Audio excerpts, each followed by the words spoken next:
How much is a website? So you've heard this and read that, but you're still scratching your head, wondering how much a website costs.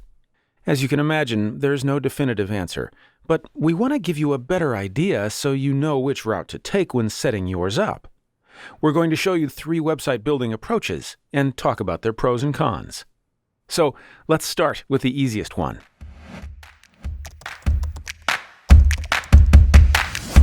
If you plan to create a portfolio, business website, blog, or online shop, you can do this yourself using a website builder. They come with great-looking designs and are by far the easiest way to create and maintain a website. The benefits include no installation, no updates to manage, no programming skills required. However, they are clearly meant for small to medium-sized projects. This means you plan to have a maximum of 20 pages and not much more than 50 products if you plan to set up an e-commerce. Dedicated online store builders like Shopify, on the other hand, can easily handle hundreds of products. In general, you'll face costs between $10 and $30 per month. Hosting and domain are included. Optionally, you can add an email account for $5 per month. The big advantage is that you won't need to use an agency and can set up everything in a relatively short amount of time. And if something goes wrong, dedicated support is always included. Now let's have a look at our second option, using a free content management system, or CMS, like WordPress or Drupal. They are basically like a website or online store builder, but with more freedom. You won't be restricted to any provider limitations, since you can move your website to another hosting platform whenever you want. You might think that since it's free, it must be the best choice. Let me show you an example. This is the official Lamborghini website. It was made with Drupal. Do you really think it was free? Of course not. Maybe it was a bargain compared to their car prices, but overall, I don't think it was cheap. Here's the problem with open source platforms. First of all, they are much harder to manage for beginners. Even though many providers offer a magical one-click installation, believe me, as a beginner, you will have a challenging time understanding the ins and outs of your CMS. WordPress is getting better at making it easier for beginners with their Gutenberg editor. Also, drag-and-drop plugins like Divi, Visual Composer, or Elementor make the system more accessible, but it's still far away from the experience that a dedicated website builder offers.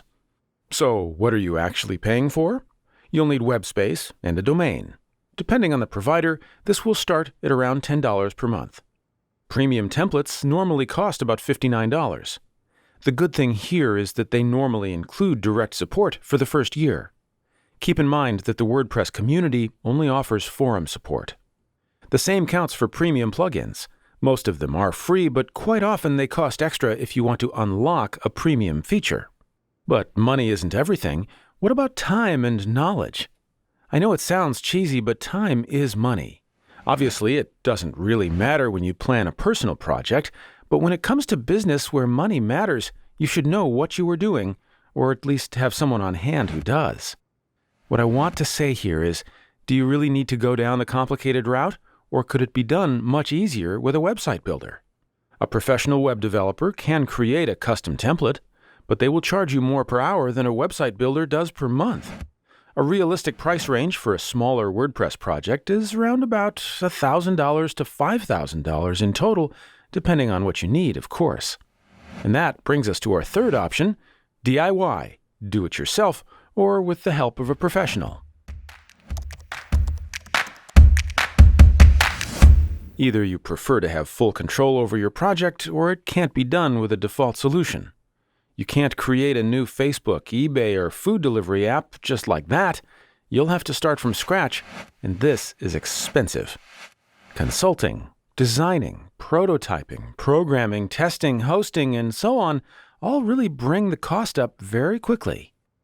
This expertise will easily cost you a 5- or 6-figure salary, depending on your project, and there's really no limit. These kinds of projects require serious investment. I don't want to get lost in details here, but I hope this has helped you to better understand the advantages and limitations of each option, and, even more importantly, which makes the most sense for your project.